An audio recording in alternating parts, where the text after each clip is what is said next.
बिहारच्या पूर्णिया जिल्ह्यातून हत्येची एक खळबळजनक घटना समोर आली आहे। येथे एका 22 वर्षीय तरुणाने आपल्या तिसऱ्या पत्नीची हत्या केवळ यासाठी केली कारण ती त्याच्या चौथ्या लग्नाच्या आड येत होती। या घटनेनंतर आरोपी तरुण फरार असून पोलीस त्याच्या शोधासाठी ठिकठिकाणी छापेमारी करत आहेत। या निर्घृण हत्येमुळे संपूर्ण गावात दहशतीचं वातावरण आहे।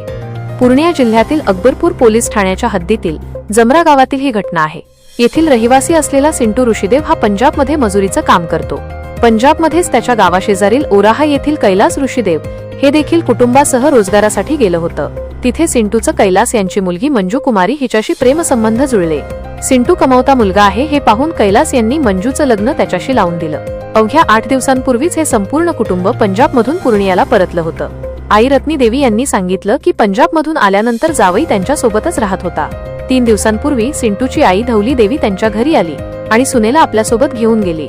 मुलीच्या आईने सांगितलं की लग्नानंतर काही दिवसांतच मंजूने सिंटूची चलाखी पकडली होती। फोनवर बोलत असताना तिला समजलं की सिंटू हा अत्यंत विलासी प्रवृत्तीचा माणूस आहे। तपासात समोर आलं आहे की सिंटूने यापूर्वीच 2 लग्न केली आहेत।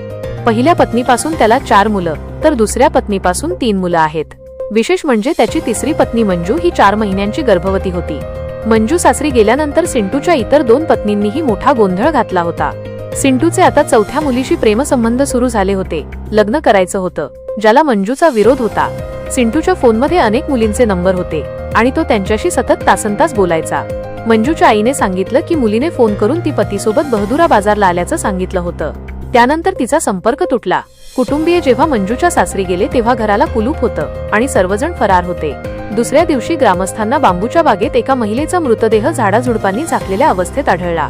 अकबरपूर पोलीस ठाण्याचे विनय कुमार यांनी घटनास्थळी धाव घेत मृतदेह ताब्यात घेतला। प्राथमिक तपासानुसार गळा दाबून ही हत्या करण्यात आल्याचे दिसत आहे। नातेवाईकांनी जावई सिंटू ऋषिदेव आणि त्याच्या कुटुंबाविरुद्ध हत्येची तक्रार दाखल केली आहे।